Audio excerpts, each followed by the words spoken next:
لمس سے جانا کس نمبر 25 اسکلم لائبہ خان۔ عنایہ کی سانسیں گڑبڑ ہوتی، وہ خود کو روکنے کی کوشش کر رہی تھی، لیکن ملیار خانزادہ اتنی ہی اسے مدہوش کرنے میں لگا ہوا تھا۔ ملیار خانزادہ کے ہاتھ اب اس کی دھڑکنوں کو سہلاتے، اس کی گردن پر اپنی زبان کے ساتھ ہی ساتھ رب کر رہے تھے۔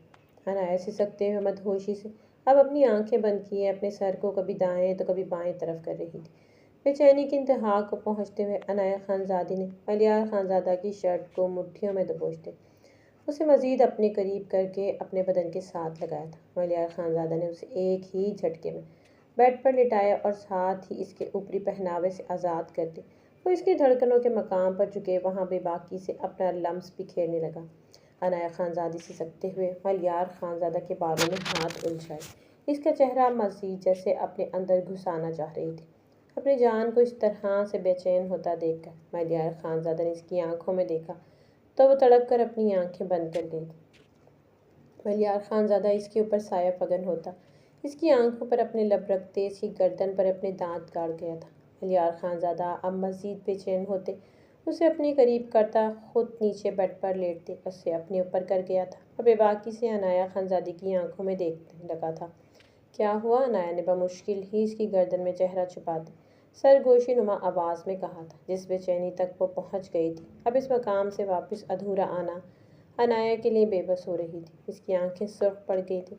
ملیار خانزادہ نے اس کا چہرہ اپنی گردن سے نکالے اس کی آنکھوں میں دیکھ کر کہنے لگا کہ مجھے میرے سینے پر تمہارے لبوں کے بوسے چاہیے۔ عنایہ خانزادی تو اپنے بے باک خانزادے کی اس فرمائش پر آنکھیں کھولے حیرانگی سے اسے دیکھ رہی تھی۔ بوسہ بھی نہیں، بوسے، اس نے جس انداز سے کہا تھا رحم بالکل بھی دکھائی نہیں دے رہا تھا۔ چلو میری جان، شروع ہو جاؤ۔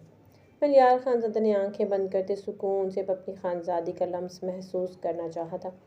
عنایہ خانزادی خود میں ہمت مجتمع کرنے کے بعد دھیرے سے اس کے سینے پر جھکتے اپنی پنکھڑیوں جیسے نرم لب وہاں پر رکھ چکی تھی، اس سے پہلے کہ عنایہ خانزادی اپنے لب وہاں سے ہٹاتی۔ ملیار خانزادہ نے اس کے بالوں میں ہاتھ الجھائے اس کی کمر کو رب کرتے مزید اس کا لمس اپنے سینے پر محسوس کرنا چاہا تھا۔ ملیار خانزادہ جیسے ہی اس کی بیک کو چھوتا، عنایہ سسکتے ہوئے تڑپ کر جوش میں آتے ملیار خانزادہ کے سینے پر بائٹ کرتی، جس سے ملیار کو میٹھا میٹھا سا لمس محسوس ہوتا۔ سکون اس کے پورے وجود میں سرایت کر گیا تھا۔ ملیار خانزادہ جتنی زور سے اس کی کمر کو اپنی مٹھیوں میں بھر کر سہلاتا، عنایہ خانزادی اتنے ہی جوش سے اس کی اوپری باڈی پر اپنا لمس چھوڑتی اسے جگہ جگہ کاٹ رہی تھی۔ عنایہ کھلی ہوئی سانسوں کے ساتھ ملیار خانزادہ سے پیچھے ہوئے اس کے بدن کو دیکھا تو آج اسے صحیح معنوں میں اپنی جنگلی بلی ہونے کا احساس ہوا تھا۔ اس کی پوری اوپری باڈی پر عنایہ نے جگہ جگہ اپنے دانتوں کا لمس چھوڑتے سرخ گڑھے بنا دیے تھے۔ ملیار خانزادہ نے اب عنایہ خانزادی کی آنکھوں میں اپنی طلب دیکھی تو وہ پوری شدت سے اس کے ہونٹوں پر جھکتے اسے پیچھے بیڈ کی طرف دھکیل گیا تھا۔ عنایہ خانزادی اب نیچے اور ملیار خانزادہ اس پر سایہ فگن ہوتا، اس کے بالائی لب کو سگ کرتا، ساتھ ہی ساتھ اپنے دونوں ہاتھوں کی بے باکی اس کی دھڑکنوں کے مقام پر جاری کیے ہوئے تھا۔ عنایہ تڑپتے ہوئے ملیار خانزادہ کے شرٹ لیس پشت پر اپنے ناخن رگڑتے ہوئے اپنی سسکیوں کو اس کے حلق میں ہی گھونٹتا محسوس کر رہی تھی۔ ملیار خانزادہ اب نیچے کی طرف سفر کرتا اس کی گردن کی گہرائیوں پر جھکتے وہاں پر لو بائٹ بنانا شروع کر گیا تھا۔ اس کی پوری گردن کی گہرائیوں پر لو بائٹ چھوڑتے ہوئے ملیار خانزادہ نے اب کی بار اس کے دل کے مقام پر اپنی شدتیں لٹانا شروع کی تھیں۔ عنایہ بری طرح سسکتے ہوئے ملیار خانزادہ کے کبھی بالوں میں ہاتھ الجھاتی تو کبھی اس کی پشت پر اپنے ناخن گاڑتے ہوئے اپنی سسکیوں کو برداشت کر رہی تھی۔ کمرے میں ان دونوں کی پھولی ہوئی سانسوں کی آوازیں جاری تھیں، دونوں کے ہی جسم ایک دوسرے کو پانے کے لیے تڑپ رہے تھے۔ دونوں پسینے سے شرابور ایک دوسرے کی سرخ آنکھوں میں دیکھے ایک دوسرے کی طلب لیے ہوئے تھے۔ ملیار خانزادہ نے اس بار اسے ہر نازک پردے سے آزاد کرتے ہوئے اس کی ٹانگوں کو اپنی کمر کے ارد گرد لپٹائے اس کی گہرائیوں میں اترتا عنایہ خانزادی کو بوکھلانے پر مجبور کر گیا تھا۔ ملیار خانزادہ جس طرح شدت سے اس کی گہرائیوں میں اترا تھا، عنایہ کو پورا کمرہ چکراتا ہوا محسوس ہوا تھا۔ وہ نازک سی لڑکی اس باڈی بلڈر جیسے جسم والے انسان کی جنونیت بھلا کیسے سہہ سکتی تھی؟ عنایہ خانزادی کے دونوں ہاتھوں کی انگلیوں میں اپنے ہاتھوں کو الجھائے ملیار خانزادہ اسے بیڈ کے ساتھ ٹکا تھا، اب اس پر اپنی شدتیں لٹانا شروع کر چکا تھا۔ ملیار خانزادہ نے ساتھ ساتھ اس کی دھڑکنوں کے مقام پر اپنا لمس چھوڑتے اور ساتھ ہی ساتھ اپنی شدتوں سے عنایہ خانزادی کو حواس باختہ کر رکھا تھا۔ عنایہ سسکتے تڑپتے ہوئے اس کے کندھے پر اپنے دانت کاٹتی، اپنی سسکیوں کو روکنے کی اس بار بالکل بھی کوشش نہیں کر رہی تھی۔ آخری مراحل پہ پہنچتے ملیار خانزادہ نے اس کے بدن کو اپنے بدن کے ساتھ لگاتے پسینے سے شرابور ہوتے تھک کر وہ عنایہ خانزادی کے گردن میں ہی اپنا چہرہ چھپا چکا تھا، اور پھر تو اس کے بعد جیسے نہ ختم ہونے والا سلسلہ رات بھر کے لیے جاری ہو چکا تھا۔ کوئی ناراض ہے اپنے دوست سے؟ برلاس خانزادہ یتیم خانے میں معمول کے مطابق گل کی ویل چیئر کے پاس زمین پر ایک گھٹنا موڑے بیٹھا اسے منا رہا تھا۔ برلاس خانزادہ پچھلے کئی دنوں سے اس کے پاس ملنے نہیں آیا تھا، کیونکہ وہ حویلی سے یونیورسٹی ہی نہیں آیا تھا اپنے لالا کی طبیعت خرابی کی وجہ سے، اور اسی وجہ سے وہ کئی دنوں تک نہ آنے کی وجہ سے اپنی پیاری سی دوست کو ناراض کر چکا تھا۔ گل نے جلدی سے نفی میں سر ہلایا تھا، اس کے ہاتھوں میں آج بھی چاکلیٹ کو دیکھتے ہوئے۔ گل نے آنکھوں میں چمک لیے چاکلیٹ کو اپنی طرف کرتے ہی جلدی سے چاکلیٹ سے ریپر ہٹاتے اسے کھانا شروع ہوئی تھی۔ برلاس خانزادہ اس کو اس طرح سے بچوں جیسے چاکلیٹ کھانے پر مسکرایا تھا، اور اسے افسوس ہوا تھا کہ ایک کے بجائے اگر وہ 2 لے آتا تو اس کی دوست کا پیٹ بھر جاتا۔ کیا میں اپنی دوست کو 10 منٹ کے لیے باہر روڈ کا ایک چکر لگوا کر آ سکتا ہوں؟ ملیار خانزادہ کو وارڈن سے معلوم ہوا تھا کہ وہ 7 سال کی عمر کے بعد سے یتیم خانے سے ایک قدم تک نہیں نکال پائی تھی۔ وارڈن تو اس کی منتیں کرتی کہ گارڈن میں اور باہر بیٹھو، باہر گھومنے جاؤ، پڑھو لکھو، لیکن گل تھی کہ اس نے 7 سال کی عمر کے بعد اپنے ساتھ ہوئی زیادتی کے بعد سے یتیم خانے سے نکلنا ہی چھوڑ دیا تھا۔ دنیا کا نیا روپ دیکھتے ہوئے چھوٹی ہی عمر میں وہ لڑکی بڑی ہو چکی تھی۔ وہ بالکل بھی باہر جا کر دوبارہ سے کسی کی درندگی کا شکار نہیں ہونا چاہتی تھی۔ وہ بالکل بھی باہر جا کر دوبارہ سے کسی کی درندگی کا شکار نہیں ہونا چاہتی تھی۔ گل کو یہی لگتا تھا کہ وہ جب بھی باہر جاتی ہے تو سارے مردوں کی نظریں صرف اسی پر ہوتی ہیں۔ نروس ہوتی اس کو کئی بار پینک اٹیک بھی آ چکے ہیں، کیونکہ وارڈن نے کئی بار اسے زبردستی باہر بھیجنے کی کوشش بھی کی تھی۔ نتیجہ کیا نکلا تھا؟ وہ جب بھی باہر جاتی پینک اٹیک کی وجہ سے ہاسپٹل لے کر جانا پڑتا، کیونکہ اسے جب بھی پینک اٹیک آتا وہ اپنے جسم کو، اپنے گال کو اور اپنی گردن کو نوچنے لگتی۔ پینک اٹیک کے بعد اس کے سارے جسم پر خراشوں کے نشانات دیکھتے وارڈن کی آنکھوں میں آنسو آ جاتے تھے۔ وارڈن اسے بالکل اپنی بیٹیوں کی طرح پالا تھا۔ 3 سال کی ہی تھی وہ جب کوئی اسے یتیم خانے کے دروازے کے پاس رات میں ہی چھوڑ گیا تھا، اور وارڈن کو افسوس بھی ہوا تھا کہ رات میں باہر نہ آنے کی وجہ سے اس چھوٹی 3 سالہ معصوم سی بچی نے پوری رات سردی میں یتیم خانے کے باہر گزاری تھی۔ صبح ہوتے جیسے ہی وارڈن یتیم خانے سے کسی کام سے باہر آئی تو نیچے 3 سالہ معصوم سی گل کو دیکھتے ہوئے اسے اٹھا کر اپنے سینے سے لگا کر یتیم خانے لے آئی تھی۔ 7 سال کے ہوتے اس کو اسکول بھیجنا شروع کیا۔ وارڈن نے تو اس کے ساتھ یہ حادثہ ہوا، اس کے بعد تو گل نے جیسے سب کچھ خود پر حرام کر لیا تھا۔ برلاس کی کہی ہوئی بات پر گل نے گھبرا کر اس کی طرف دیکھا۔ چاکلیٹ کھاتا ہاتھ اب ہوا میں ہی رک چکا تھا۔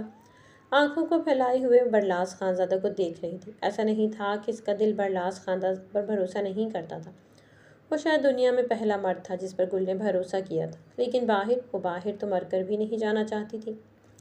برلاس نے اس کی آواز کبھی بھی نہیں سنی تھی، وہ ہمیشہ ہی اسے صرف نفی اور اثبات میں سر ہلا کر ہی جواب دیتی تھی۔ گل کو بولنا آتا تھا۔ وارڈن کہتی تھی کہ وہ بچپن میں بہت چہکتی رہتی تھی اور وہ ایک باتونی بچی بھی تھی، لیکن حادثے کے بعد سے اس نے اپنے لبوں پر قفل لگا لیا تھا اور وہ کسی سے بھی نہیں بولتی تھی، بس سب کو ہی ہاں یا پھر نہ میں جواب دیتی تھی۔ اتنے سالوں سے چپ رہ کر گل نے جیسے الفاظوں کو بھی نہ بول کر راحت پہنچائی تھی۔ گل نے نفی میں سر ہلایا تو برلاس نے بھی جیسے باتوں ہاں میں سر ہلاتے اس کی بات مانی تھی۔ بالکل بھی گل کے ساتھ زبردستی نہیں کرنا چاہتا تھا، جانتا تھا کہ اگر وہ اس کو زبردستی باہر لے گیا تو شاید پینک اٹیک کی وجہ سے وہ اسے ہاسپٹل ہی لے کر نہ جانا پڑے۔ اس سے اچھا تھا کہ وہ گل کو یہی گارڈن میں ادھر سے ادھر گھما لیتا۔ تو پھر اگر ہم باہر نہیں جا سکتے تو ہم گارڈن میں تو ادھر سے ادھر گھوم سکتے ہیں نا؟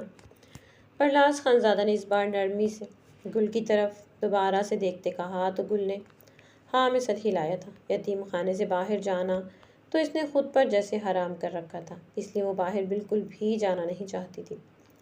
اس کے ہاں میں سر ہلانے پر برلاس خانزادہ نے گہری سانس بھری اور جلدی سے اس کی ویل چیئر کو گھسیٹتے ہوئے وہ گارڈن میں ادھر سے ادھر گھمانے لگا۔ برسوں بعد اس منظر کو دیکھتے ہوئے گل کی صحت پر تھوڑا سا اچھا اثر ہوا تھا، کیونکہ وہ گارڈن کے اس حصے میں کبھی بھی نہیں آئی تھی، جو آج وہ اتنے عرصے بعد برلاس کی خاطر آ گئی تھی۔ برلاس خان زادہ بھی اسے ادھر سے ادھر گھماتے ہوئے ساتھ ہی ساتھ چھوٹے موٹے سوال بھی پوچھ رہا تھا، جسے گل ہاں یا پھر نہ میں جواب دیتی پورے گارڈن میں اپنی نظروں کو ادھر سے ادھر گھما رہی تھی۔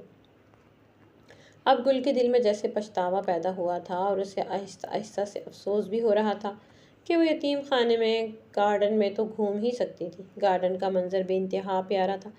گل تو صرف آدھے گھنٹے کے لیے باہر آتی، اپنی مخصوص جگہ درخت کے نیچے بیٹھ کر دوبارہ سے اندر چلی جاتی۔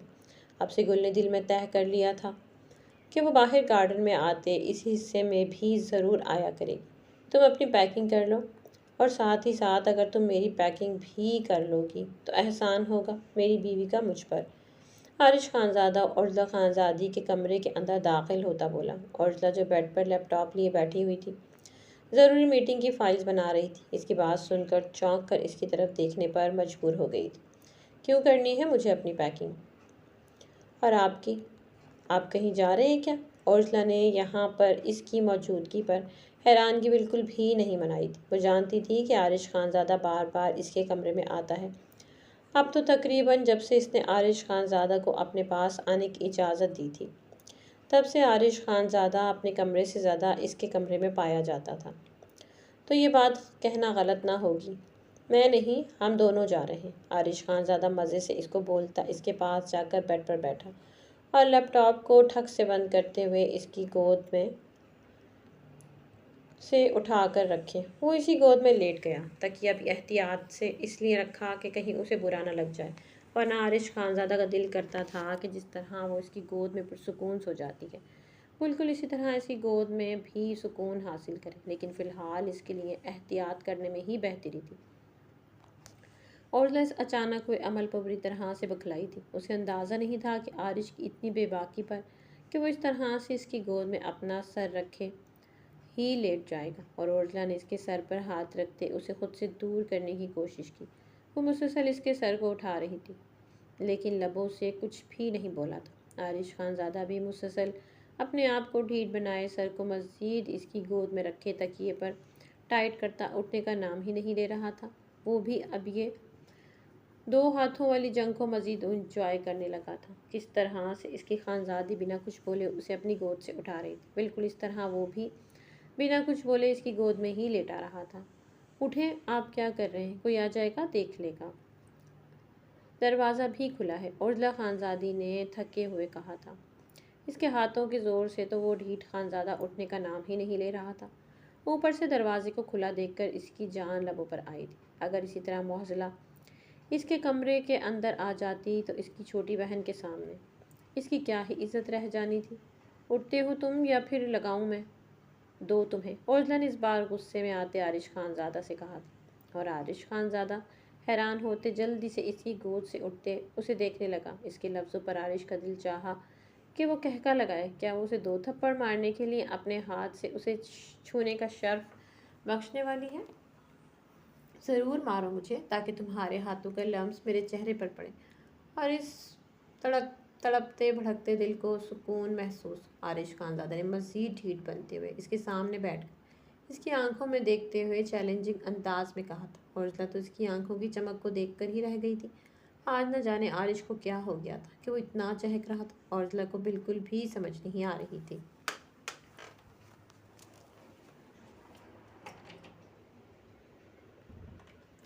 شرم نہیں آتی آپ کو اس طرح سے باتیں کرتے ہوئے؟ جائیں یہاں سے۔ عرضلہ اپنے چہرے کی سرخی کو چھپاتے جلدی سے اسے وہاں سے جانے کے لیے کہہ چکی تھی۔ اچھا سنو میری بات، میں یہاں ایک بہت ہی ضروری بات کرنے آئی ہوں۔ مذاق کو چھوڑو اور ادھر میری طرف دیکھو۔ عارش خانزادہ نے ہمت کرتے ہوئے اس کے دونوں ہاتھ اپنے ہاتھوں میں لیتے کہا تھا۔ اس کے مومی ہاتھ جو پہلے انتہائی نازک ہوا کرتے تھے، اب انہی ہاتھوں کو اتنا سخت دیکھ کر عارش کے دل میں جلن سی ہوئی تھی۔ اس کے کتنے پیارے ہاتھ تھے، پہلے نازک نازک سے، اور اب اس کے ہاتھ کتنے سخت ہو گئے تھے۔ شاید یہ کام کے نتیجے کی وجہ سے عارش پہ ساختہ جھکا اور اس کے دونوں ہاتھوں کو اپنے لبوں سے چوما تھا، اس کی مونچھوں کی چبھن اپنی ہتھیلیوں کے بالکل بیچوں بیچ محسوس کرتے اوزلا کے دل میں گدگدی سی ہوئی تھی۔ جلدی سے اپنے ہاتھ اس نے چھڑانے چاہے، لیکن اس کے ہاتھوں پر آرش کی گرفت مضبوط ہو گئی تھی اور اسے اپنے قریب کھینچتے ہوئے آرش نے شدت سے اسے گلے سے لگاتے اس کے بالوں میں اپنا چہرہ چھپایا تھا۔ آرش خانزادہ دوبارہ سے اس کی کیفیت کو بھول بیٹھا تھا۔ کل وہ کس طرح پینک اٹیک کی وجہ سے اس کے قریب نہیں جانا چاہ رہی تھی اور نہ ہی وہ اسے اپنے قریب آنے دینا چاہ رہی تھی۔ اب دوبارہ سے آرش اس طرح اس کے قریب گیا تو اوزلا کو ایک عجیب سی فیلنگ محسوس ہوئی تھی۔ نہ جانے کیوں، لیکن اس کے دل میں کوئی ایسی پھانس اٹک گئی تھی کہ وہ آرش کو اپنے قریب نہیں آنے دینا چاہ رہی تھی۔ وہ چاہتی تھی کہ آرش دور رہے۔ ابھی ان کا رشتہ کچھ اس طرح سے مضبوط نہیں ہوا کہ آرش بہانے تلاش کرتا اسے چھونے کے۔ ابھی تک تو نہ ہی آرش نے اس سے معافی مانگی ہے اور نہ ہی اوزلا نے اسے معاف کیا ہے۔ اوزلا کی یہی سوچ تھی کہ آرش اس سے معافی مانگے گا تو تب بھی اوزلا اسے معاف نہیں کرے گی، کیونکہ اوزلا نے یہی آرش سے کہا تھا کہ اس کا جب دل اس کی طرف سے صاف ہو جائے گا، مطمئن ہو جائے گا تو وہ خود اسے معاف کر دے گی۔ پلیز پیچھے ہوں، اوزلا نے کانپتے ہوئے لہجے میں آرش خانزادہ کو خود سے دور رہنے کے لیے کہا تھا۔ آرش بھی جلدی سے ہوش میں آتا اس سے دور ہوا اور دوبارہ سے اس کے ہاتھوں کو اپنی گرفت میں لیتے ہوئے کہا تھا کہ میں چاہتا ہوں کہ ہم دونوں آسٹریلیا جائیں تھوڑے ٹائم کے لیے۔ تم اس ماحول سے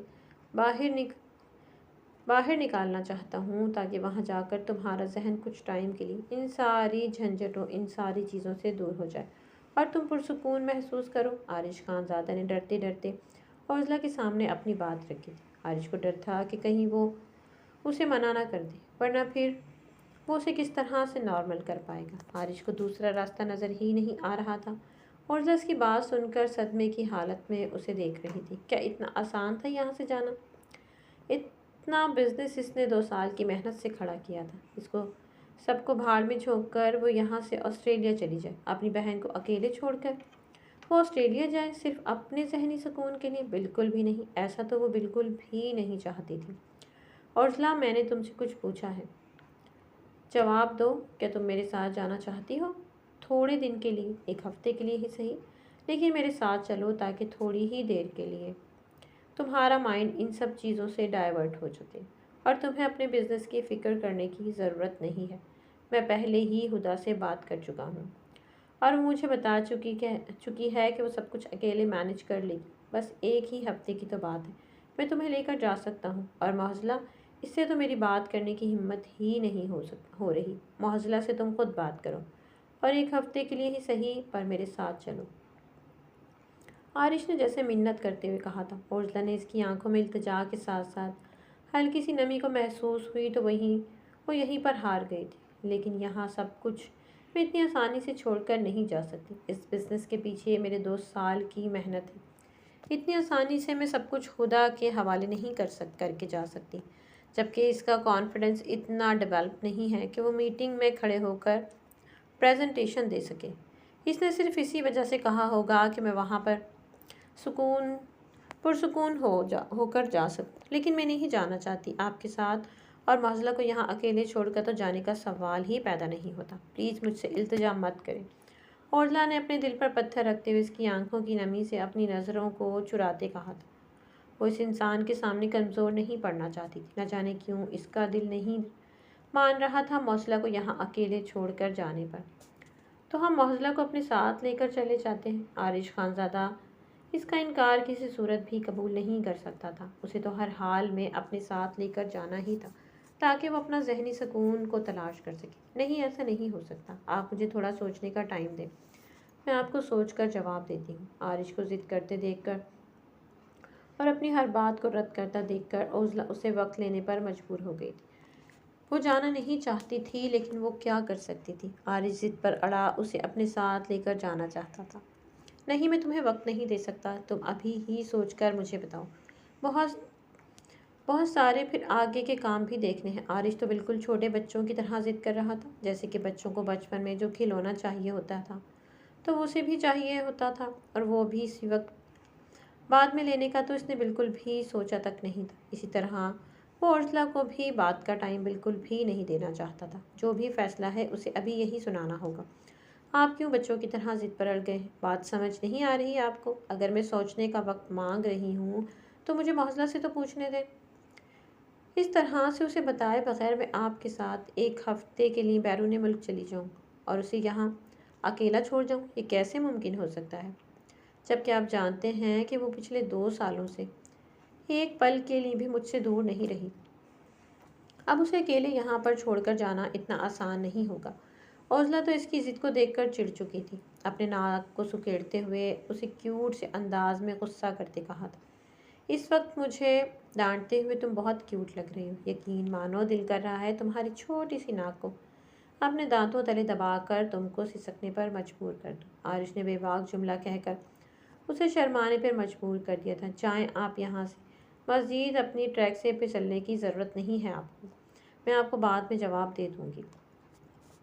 اوزلا نے اس بار سختی سے اسے کمرے سے جانے کے لیے کہا تھا۔ جانتی تھی کہ اب اگر مزید وہ بے باک خانزادہ یہیں پر رکا تو وہ اپنے ٹریک سے پھسل سکتا ہے۔ جاتا ہوں، لیکن امید کرتا ہوں کہ جواب میری ہی مرضی کا ہوگا اور تم میرے ساتھ ہی جاؤ گی، یہ بات یاد رکھنا، عارش خانزادہ نے اسے وارن کرتے ہوئے کہا، اور ساتھ ہی وہ اس کے کمرے سے نکل گیا تھا۔ عارش کے لیے اس کی صحت سے زیادہ کچھ بھی ضروری نہیں تھا۔ اسے ہر حال میں اوزلا کو اپنے ساتھ آسٹریلیا لے کر جانا ہی تھا تاکہ جگہ بدلنے سے اس کا دماغ پرسکون ہو سکے۔ اسے کمرے سے جاتا دیکھ کر اوزلا پرسکون ہوئی اور دوبارہ سے لیپ ٹاپ اٹھا کر وہ فائل بنانا شروع کی تھی۔ اب اس وقت اسے اپنا دھیان اپنے کام پر لگانا تھا، بعد میں وہ معضلہ سے بات کر لے گی۔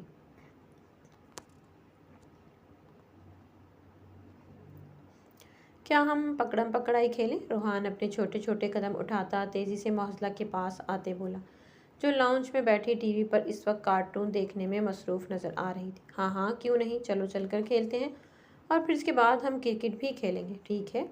معضلہ تو جیسے تیار بیٹھی تھی، وہ تو ترس ہی گئی تھی اپنے پرانے گھر اسلام آباد میں وہ کتنا کھیلتی تھی، اور یہاں پر آ کر تو سبھی مصروف تھے، وہ تو کسی کے ساتھ کھیل ہی نہیں پاتی تھی، اور اب جب اسے روحان اس کے ساتھ کھیلنے والا پارٹنر مل گیا تو کیوں منع کر دیتی اس کو کھیلنے سے؟ روحان بھی جلدی سے زور و شور سے ہاں میں سر ہلا کر اسے اپنے ساتھ لان میں آنے کے لیے کہہ چکا تھا، اور معضلہ بھی اس کے ساتھ لان کی طرف نکل آئی تھی۔ معضلہ اس وقت شارٹ سے فراک میں ملبوس کھلا سا ٹراؤزر پہنے چھوٹی سی گڑیا معلوم ہو رہی تھی، ساتھ ہی روحان بھی اس وقت ٹی شرٹ اور پینٹ میں ملبوس چھوٹا سا خانزادہ معلوم ہو رہا تھا۔ لان میں نکلتے ہی دونوں کی نظریں بے ساختہ ہی گیلی سی مٹی کی طرف اٹھی تھیں، جو صبح ہی شاید مالی بابا گارڈن میں نئے پودوں کو لگانے کے لیے لائے تھے۔ اس مٹی کو دیکھ کر دونوں ہی کی آنکھیں چمک اٹھی تھیں۔ وہ اس مٹی میں بھی کھیل سکتے تھے، اور انہیں بھاگنے سے زیادہ اس مٹی میں کھیلنے میں زیادہ مزہ آنے والا تھا۔ دونوں نے بے ساختہ ہی مٹی سے نظریں ہٹا کر ایک دوسرے کی طرف دیکھا، اور ایک ہی وقت میں دونوں کو سر ہلاتے ایک دوسرے کی مرضی جان کر دونوں مسکراتے ہوئے اس مٹی کی جانب بھاگ گئے تھے۔ اس وقت مالی بابا بھی وہاں پر موجود نہیں تھے۔ اس گیلی مٹی میں بیٹھ کر وہ دونوں اب اس مٹی سے طرح طرح کی چیزیں بناتے وہاں پر کھیلنے میں مصروف ہو چکے تھے۔ ان دونوں نے ہی لائٹ کلر کے کپڑے پہن رکھے تھے، جس پر مٹی لگنے کی وجہ سے وہ دونوں اس وقت کیچڑ میں لتھڑے وہ دونوں اس وقت مٹی میں نہائے ہوئے نظر آ رہے تھے۔ معضلہ اپنے بالوں کو کیچڑ میں قید کر گئی تھی۔ روحان نے ایک نظر اسے دیکھا، جو گیلی مٹی میں مصروف گھر بنانے میں بزی نظر آ رہی تھی۔ اس کے چہرے کو بالکل صاف دیکھ کر روحان شرارت سے اپنے ہاتھ میں مٹی اٹھاتا اس کے چہرے پر لگا گیا تھا۔ معضلہ نے مسکرا کر اس کی طرف دیکھا، اور اگلے ہی پل وہ روحان کے چہرے پر بھی مٹی لگا گئی تھی۔ وہ دونوں اس وقت بے انتہا خوش طرح طرح کی چیزیں گیلی مٹی سے بناتے ایک دوسرے کو مٹی لگاتے کھلکھلاتے ہوئے بچے ہی معلوم ہو رہے تھے۔ وہ دونوں کھلکھلاتے ہوئے ہنس رہے تھے۔ دونوں کو ہی اس وقت بالکل بھی ہوش نہیں تھا، اور اس وقت تقریباً کھیلتے کھیلتے انہیں شام کے 5 بج چکے تھے۔ شام کے تقریباً 5 بجے کا وقت تھا جب سرم خانزادہ کی گاڑی حویلی کے پورچ میں آ کر رکی تھی۔ تھکے ہوئے انداز میں وہ گاڑی سے نکلا۔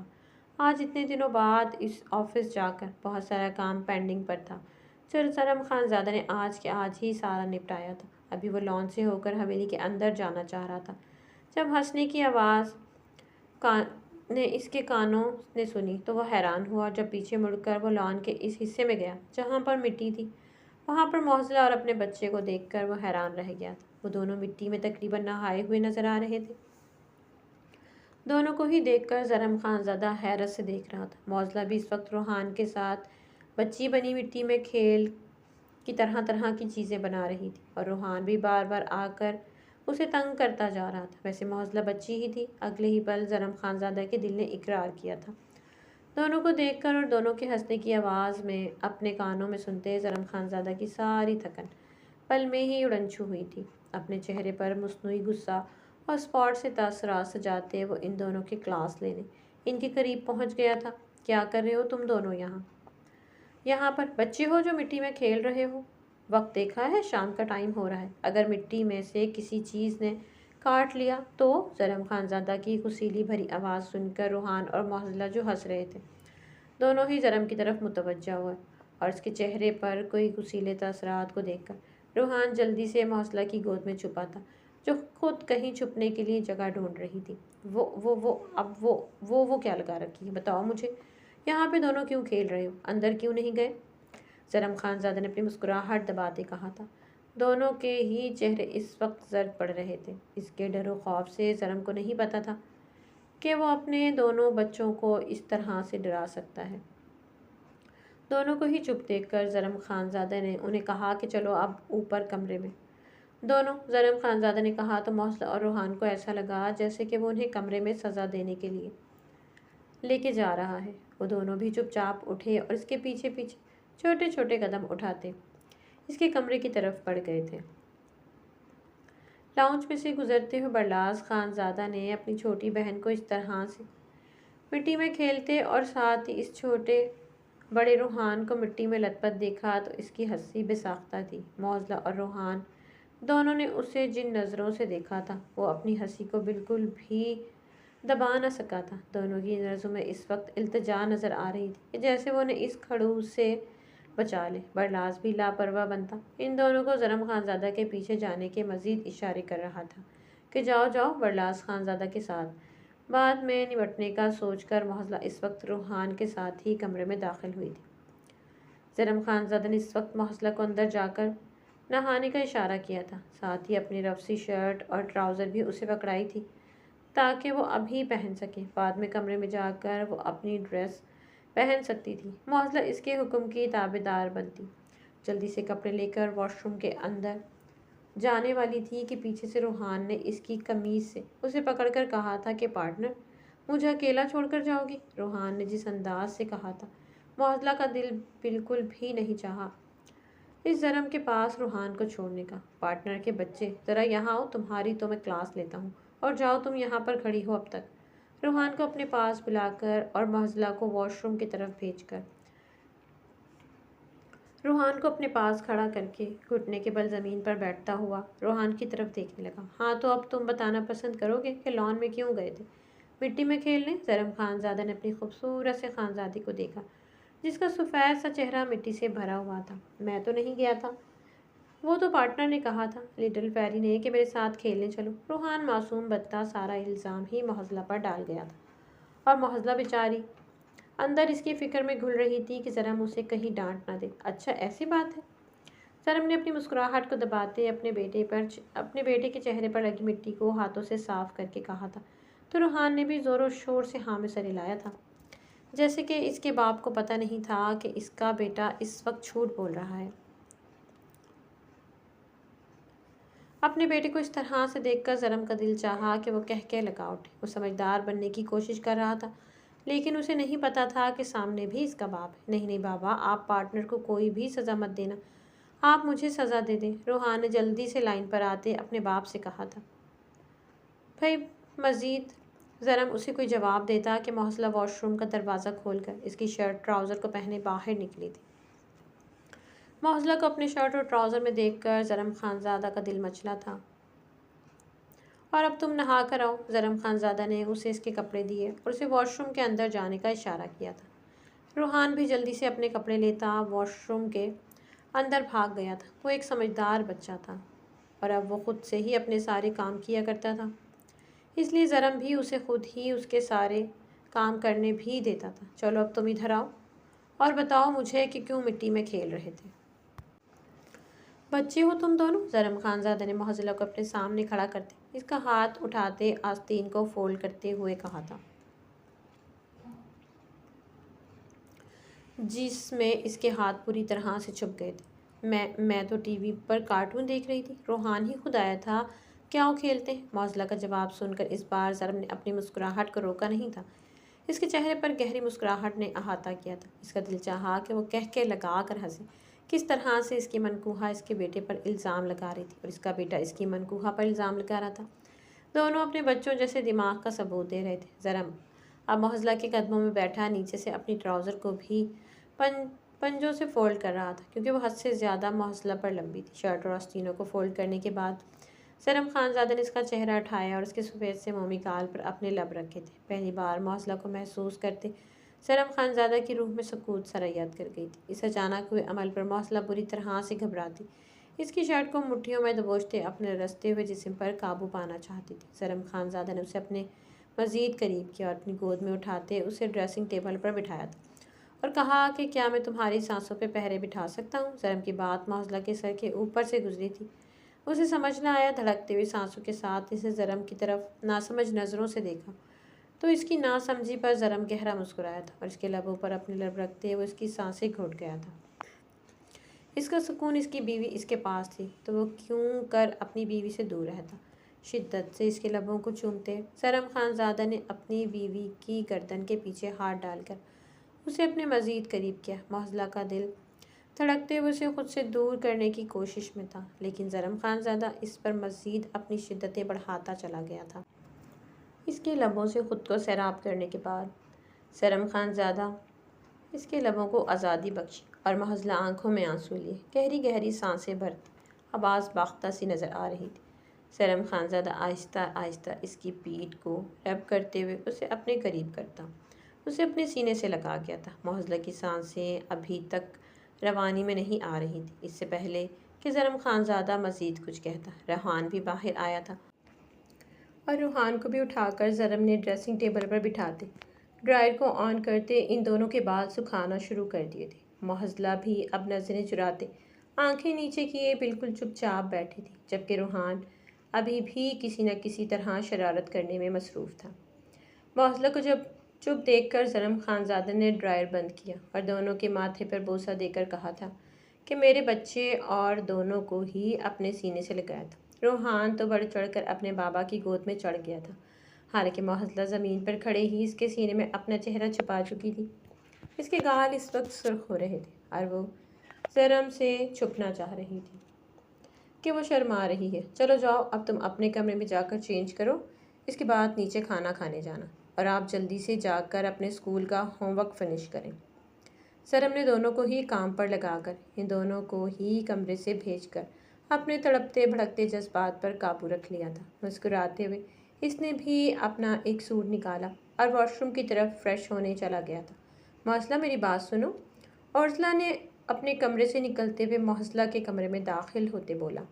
معضلہ جو بیڈ پر بیٹھی اپنی کتابوں کو ارد گرد پھیلائی پڑھائی کرنے میں مصروف تھی، اپنی آپی کی بات سن کر ان کی طرف متوجہ ہوتے ہاں میں سر ہلاتے جیسے انہیں کہنے کا اشارہ کیا تھا، وہ مجھے تم سے بہت ضروری بات کرنی ہے۔ عرضلہ کو بہت عجیب لگ رہا تھا اپنی چھوٹی بہن کو بتاتے ہوئے کہ وہ اپنے شوہر کے ساتھ آسٹریلیا جائے یا پھر نہیں، لیکن وہ کیا کرتی؟ عارج بھی تو ضد لگا کر بیٹھا تھا کہ اسے اپنے ساتھ ہر حال میں لے کر جانا ہے تو جانا ہی ہے۔ وہ کیا میں ایک ہفتے کے لیے اگر بیرون ملک چلی جاؤں تو تمہیں یہاں پر رہنے میں کوئی مسئلہ تو نہیں ہوگا؟ معضلہ کی طرف دیکھتے ہوئے عرضلہ نے ڈرتے ڈرتے اسے پوچھا تھا۔ وہ بھی ڈائریکٹلی اسے یہ نہیں بتا پائی تھی کہ وہ عارج کے ساتھ آسٹریلیا جانے کی بات کر رہی ہے۔ اوہو آپی، کیا ہو گیا ہے؟ اگر یہ بات آپ مجھے ہاسٹل میں بتاتی تو میں آپ کو بالکل بھی جانے نہیں دیتی، لیکن یہاں پر تو ملیار لالا ہے، برلاس لالا ہے اور کچھ نہیں، بس آپ جائیں۔ معضلہ زرم کا نام لیتے لیتے چپ ہوئی تھی، اس کے گالوں پر اس کا نام لیتے سرخی پڑ گئی تھی۔ زرم کے اس عمل کو سوچتے ہوئے بے ساختہ ہی معضلہ کا دل دھڑکا تھا اور اس بے شرم نے کس طرح سے اس کے گال پر کس کیا تھا۔ اپنے دونوں گالوں پر ہاتھ رکھے اپنا چہرہ چھپائے وہ تکیے پر اپنا سر پھینک چکی تھی، کیونکہ اس کے گال بری طرح سے سرخ ہو چکے تھے عورتہ حیران سے اپنی بہن کو دیکھ رہی تھی جو زرم کا نام لیتے لیتے رکی تھی۔ زرم کا نام لیتے اس کے چہرے کی سرخی کو دیکھتے وہ اسے اس طرح سے شرماتے تکیے میں اپنا سر پٹکتے دیکھ کر اورزلا کو نہ چاہتے ہوئے بھی ہنسی آئی تھی اپنی معصوم سی بہن پر اور اس کی حرکتوں کو دیکھ کر۔ اوہ ہو، اب تو اپنی بہن سے چپکے شرمایا بھی جا رہا ہے۔ معزلہ کی حالت کو دیکھتے اورزلا نے مزید اسے چھیڑا تھا۔ اس پر روحان سے ہوتی وہ تکیے سے اپنا چہرہ نکالتے ہوئے چلاتے ہوئے بولی تھی کہ آپ بھی نہ کریں نا، کیا ہو گیا ہے آپ کو؟ اور معزلہ کی روحان سے چلاتی ہوئی آواز کو سن کر اورزلا کا نہ چاہتے ہوئے بھی اس بار دلکش سا کہا کمرے کے دور دیوار میں گونجا تھا۔ ہائے میری معصوم سی بہن، چلو نہیں کہتی میں تمہیں کچھ بھی، میری بات کا جواب دو۔ میں ایک ہفتے کے لیے آسٹریلیا چلی جاؤں، وہ بھی عارش کے ساتھ۔ اورزلا نے ڈرتے ڈرتے اب اپنی معصوم سی بہن کو ساری بات بتائی تھی۔ کیا آپ واقعی میں عارش لالا کے ساتھ آسٹریلیا جانا چاہتی ہیں؟ معزلہ نے حیران ہوتے ہوئے کہا تھا۔ وہ کہاں جانتی تھی کہ اس کی آپی کا دل اب آہستہ آہستہ اپنے منقوب کے لیے نرم ہو رہا ہے، اسی لیے تو وہ اس کے ساتھ جانا چاہتی تھی۔ اپنی آپی کی بات سن کر معزلہ نے بھی اپنی آپی کو تسلی دی اور کہا کہ ٹھیک ہے، آپ چلی جائیں، میں یہاں کسی کو بالکل بھی تنگ نہیں کروں گی اور سب کی بات مانوں گی اور اچھے بچوں کی طرح رہوں گی۔ میری وجہ سے آپ اپنا ٹرپ کینسل نہ کریں اور اب جائیں انجوائے کریں، لیکن ہاں مجھے پکچر ضرور بھیج دیجیے گا نا۔